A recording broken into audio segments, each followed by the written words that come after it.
Well, 2019 brought swarms of both grasshoppers and presidential candidates to Nevada. We'll be exploring the latter on this year in review edition of Nevada Week.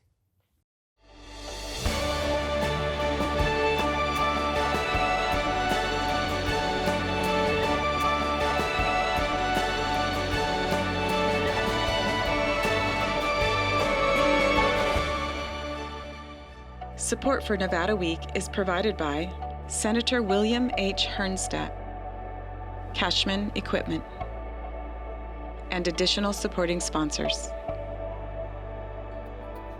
As this decade comes to a close, we're looking back on the moments that defined Nevada in 2019. As the third state to caucus in 2020, we saw every presidential candidate come through our state, making their case to our voters. While candidates fought for Nevada's attention, the Las Vegas City Council popped onto the national radar.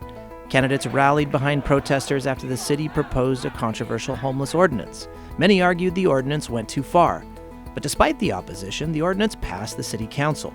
Plus, our state made legislative moves in education. But it didn't prevent a contentious battle between educators and the Clark County School District over teacher raises that also grabbed national headlines. To explore these major news stories, plus some stories that maybe didn't make the big headlines, we're joined by Hugh Jackson, editor of the Nevada Current, Miranda Wilson, reporter for the Las Vegas Sun, Ed Commenda, reporter at the Reno Gazette-Journal and USA Today Network, and Mick Akers, transportation reporter at the Las Vegas Review-Journal. Well, thank you so much for being here. We really appreciate it. Ed, I wanted to start with you. Let's talk about presidential campaigns, one of the biggest stories, I think. But for you, what was one of the bigger stories of where we've been over the last over 2019 related to the campaigns? Well, I mean, I think the biggest story still is the appeal to unions here, the labor vote. The culinary union, which is the largest union in Nevada, I think it's like 65,000 workers. It's a big voting bloc. The last several weeks, presidential candidates have been making their pitches to rank and file workers. And one of the big issues has been healthcare. Am I going to be able to keep my phenomenal healthcare? Am I going to have to change for some Medicare for All program? Particularly the Democrats trying to appeal to the labor force has been a big story here. Yeah, and to add to that, Hugh, we're dealing with something where the union, especially the culinary union, has their own healthcare. They've built their own infrastructure here. They're not necessarily for Medicare for All programs. So how are candidates then balancing maybe some of the priorities of the union with maybe more of the national level campaigning they're doing on something like Medicare for All? Well, I think that issue, it's not just confined to Nevada and it's not just confined to unions with respect to candidates trying to balance that. So, you can see that Biden clearly is doing well in Nevada, at least according to the polling. He, of course, is the one who is not a Medicare for All candidate. The culinary union has not endorsed yet. Maybe they will, maybe they won't.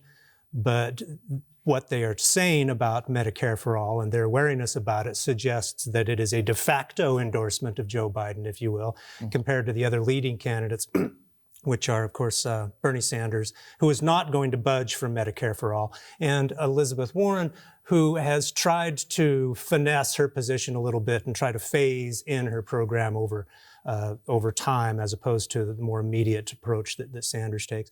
But to follow up on something that Ed said about the union's influence and what has, or to go to your question about what has been kind of interesting about this year of pre-caucus campaigning, is that, as I mentioned, Biden is leading in the polls, at least the ones, most of them that have been taken in Nevada, all of them have been taken in Nevada.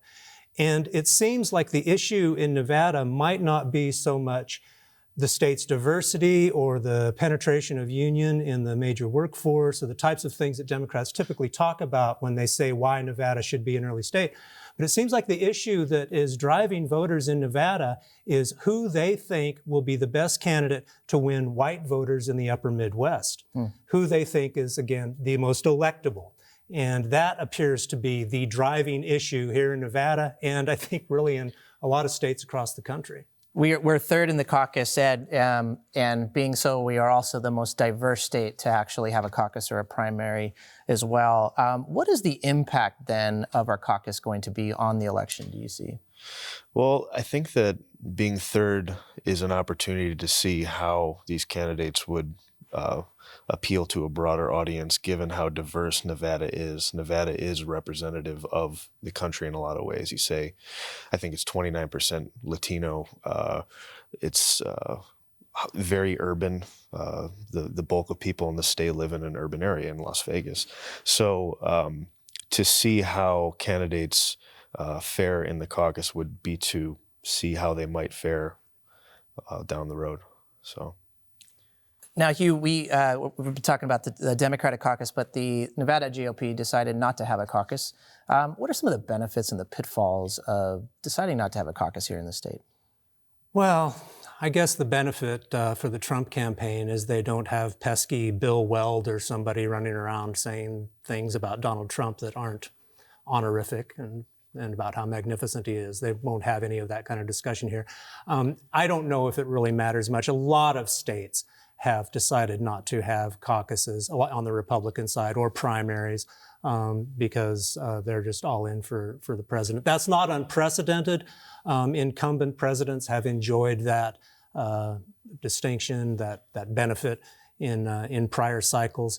And I just don't, I guess it's could be conceived to be perhaps an organizing opportunity that's blown for the Nevada Republicans, because it would give more of an opportunity to get people out at a tangible event that, please, you've got to register to vote so you can, be part of this process. Democrats, since the caucuses were established as the early state caucuses in 2008, Democrats have used their caucus to that effect wonderfully in terms of building party. Republicans have never really quite caught up to the same degree. They don't have quite the same organizational capacity and skills, at least not yet.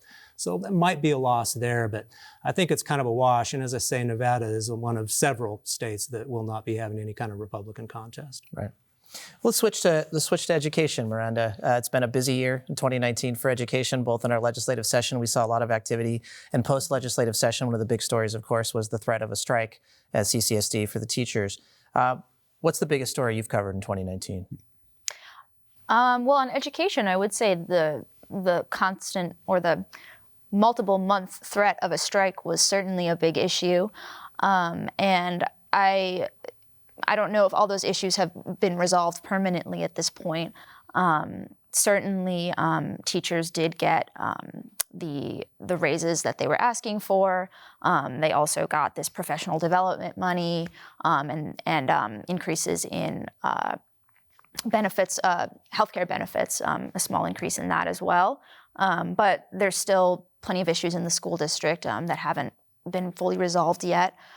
So it'll be interesting to see how that plays out in the coming year, if we're going to see more drama on that level that we saw with the threat of a strike. And the pinch point seemed to be this professional development aspect. Is this something that the strike has then covered, or is this something that we could see potentially in years to come? This is a growing issue. Certainly, I think with that that issue probably has been covered for now, but there's also still a lot of there's also still shortages in other staff in other positions in the school district. We have a shortage of school psychologists and other mental health professionals. A lot of schools are struggling with not enough substitute teachers, and then some of the lower performing schools as well also have a lot of long-term subs, which is a problem in and of itself. So I think maybe those issues could be the next push we could see possibly from some of the different education unions in the school district here. And we're talking about expansion of all these areas. We're talking about funding. And Ed, one of the big things that came through legislation was the education funding formula bill, it seemed to just come up right at the end of legislation. It was something that had been talked about throughout legislation. The last 6 weeks is when there was a lot of movement on it. What was the biggest story as far as what you covered that was either maybe part of legislation or maybe afterwards in the aftermath of forming the committee here for this bill?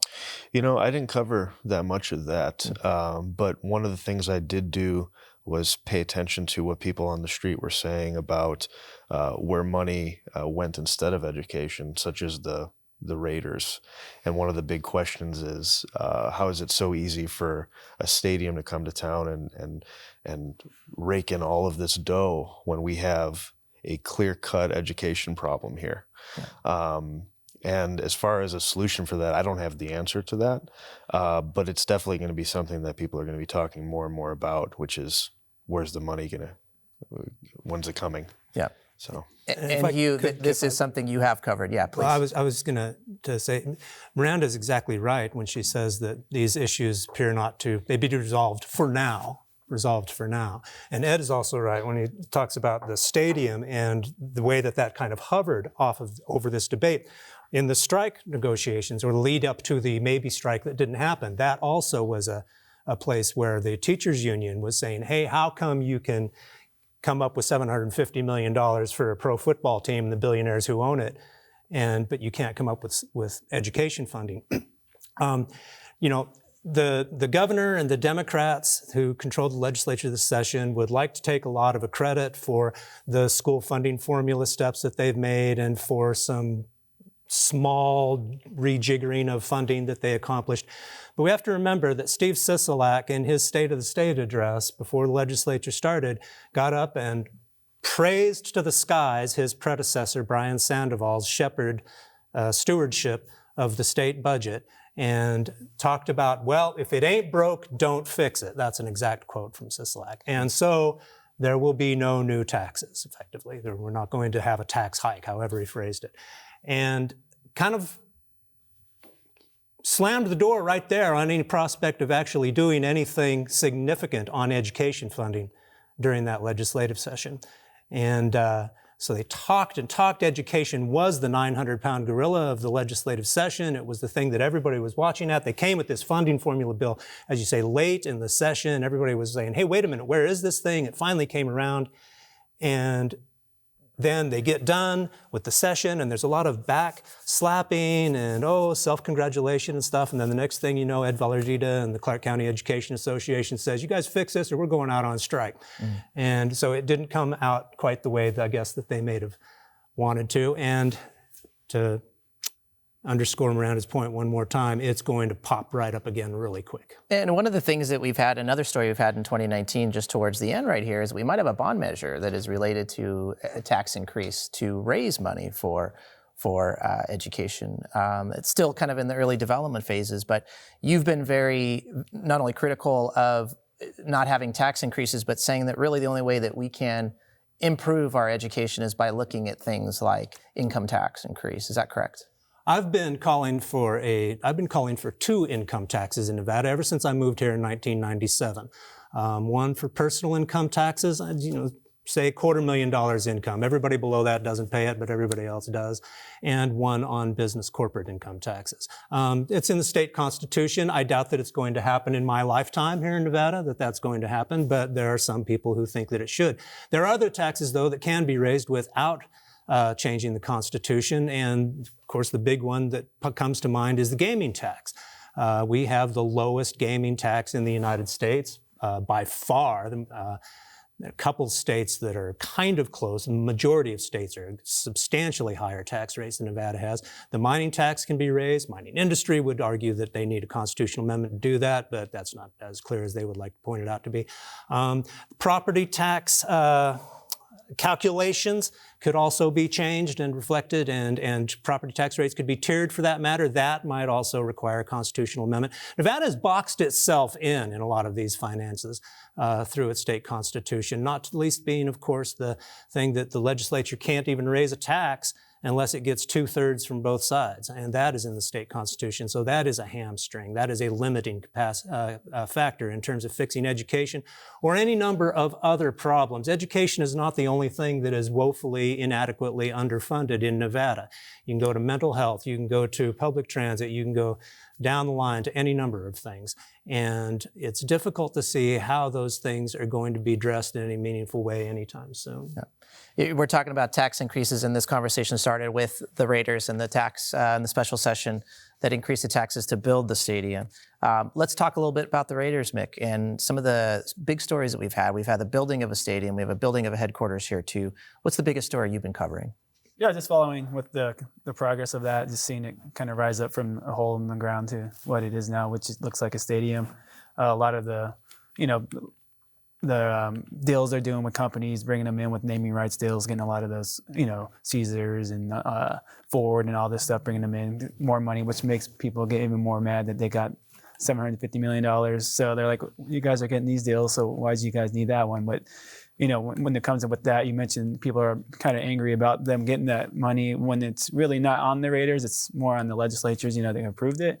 So when that kind of throws it at them, it's kind of, they came in and asked for it, obviously, but they're not the ones that approved it because they didn't have that power. But, and obviously just seeing, the community's kind of getting more of a Raiders town, I would imagine, with them kind of getting nearer now. With the Golden Knights success, people kind of say, oh, it's a Golden Knights town. They can't bring in like an outsider team here. It's not going to do as well. But with the PSLs, there's 65,000 of them. There's about 400 of them left now. So it looks like the support's there. Transportation-wise, too, just to the stadium itself, that's something that has been in the news quite a bit. How much movement do they have on really establishing how transportation is going to work when we get to opening day at that stadium? So they're working on, they have a lot of parking on site. It's like 2,700 spots. You need about 16,000 around there just to kind of subside with that. So they have a bunch of lots off site in all directions and within walking and shuttle distance. So they're trying to like disperse parking plan there, which is going to help out with, some of the bottlenecking that happens there. But they're also going to do an I-15 project at Tropicana Interchange, about a $200 million project, where they're going to redo Dean Martin, which is another road that runs right by the stadium. That's not going to be done until 2023. So they'll be doing a lot of construction on that during, the stadium's opening, which is, going to cause some traffic issues there. But once that's complete, it'll help a little bit. But, just with 65,000 people going to the stadium, it's going to be kind of hard to avoid any kind of traffic conflicts. So rideshare is going to be a big component. Is that they mentioned it's like the first stadium to be built in the rideshare era. So they're trying to, model it around that. So they have a lot of options. It's just a lot of work, still in progress, especially with some of the roads around the stadium right now. Another big transportation story of 2019 is the completion of the Project Neon. What are some of the big stories that came out there? Yeah, largest public project in the state's history, about $1 billion, widens some of the I-15 from Sahara to the Spaghetti Bowl. The biggest thing out of that is the adding of HOV lanes, 22 miles of it stretching from Silverado Ranch in the south all the way up to the northwest there. So that's kind of been the griping point of a lot of people. The 24-hour nature of the regulations, a lot of people are angry with that because they'll see the lane and no one's driving in, they say, and then everything's backed up. They're like, what's the point of this thing here? Yeah. So that's still going on. They said they weren't going to make any changes for 3 years. They're going to, see what's going on with the lanes and, kind of just see how they're working. But now they just came out, they're going to add 6 new entry exit points on those because that was like one of the main complaints from motorists that there wasn't enough access points to get on and off the HOV lanes. Yeah. So that's in place. And then they also have these 42 dynamic messaging signs that are popped up around the 15 and a couple on the 95. And those are supposed to go online in November. And then that got pushed back into December. And then now that's getting pushed into March.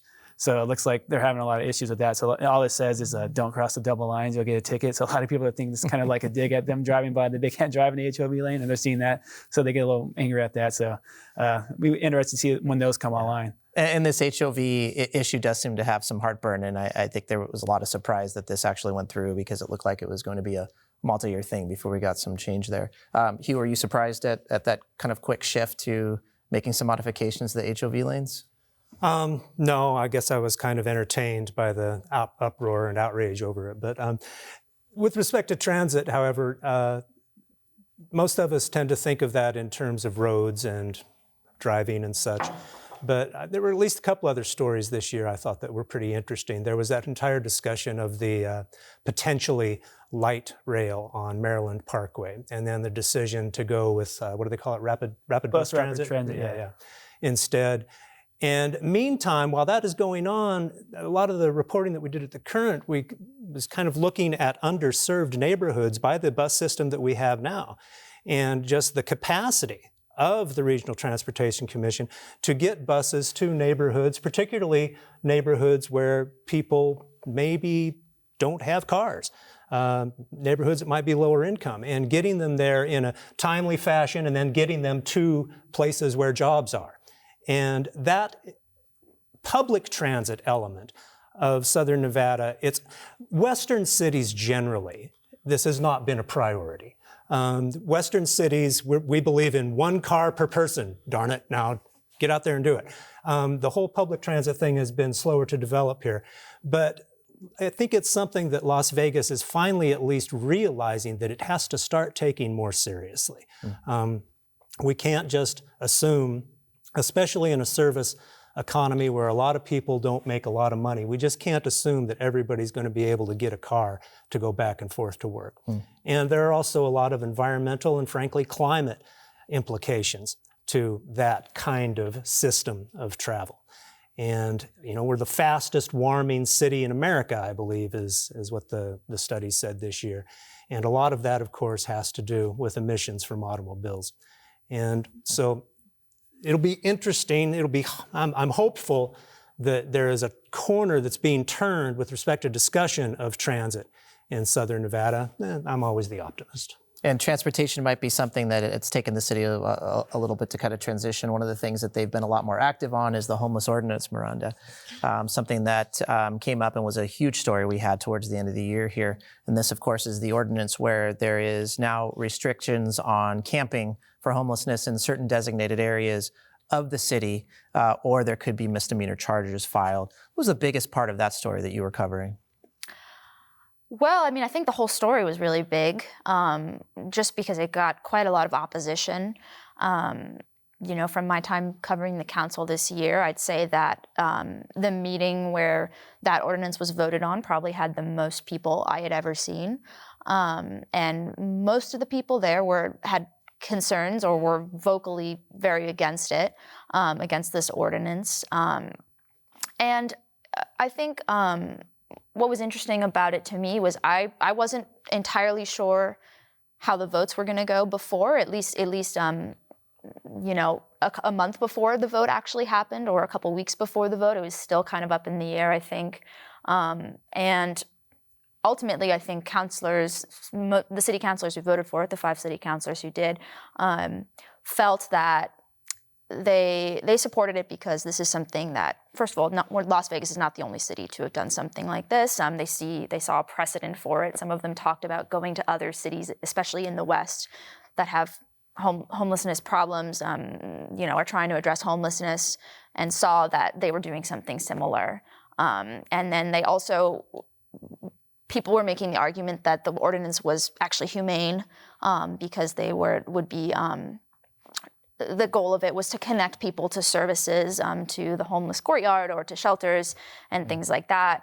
But obviously it's still, other critics made the exact opposite argument and said that this is actually really inhumane, and this is could crowd up our jails, or there are valid reasons why people might not want to go to shelters, and so this is cruel to do this. But an interesting thing, actually, so earlier this week, there was some news relating to this case out of Boise, and that law actually, it went to the Ninth Circuit Court of Appeals. The Ninth Circuit said this is cruel and unusual punishment because you're not offering people adequate places to go, to sleep, to stay, and the city appealed it to the Supreme Court, and this week the Supreme Court said we're not going to take the case up. So that's the law of the land, what the in this part of the country, what the Ninth Circuit ruled.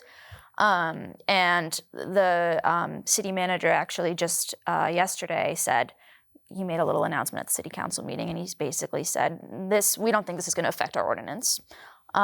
So we'll see if that's actually the case, I guess. Right. We only have a few more minutes left. Aside from the big headlines, Ed, what are some of the smaller stories, maybe didn't get the headline attention, that you think were really big stories in 2019? Well, they got the Virgin train development. I know Mick has written a lot about this. The idea that maybe one day we'll be able to take a train from Las Vegas to Southern California. that's a pretty wild idea. Hugh, we've got about a minute left. Grasshoppers actually did get quite a bit of headlines. Aside from that, what was maybe some of the smaller stories that you were covering that maybe didn't get those headlines? Well, I don't know if they're smaller, but every year I feel the same story is underreported, and that's the economy.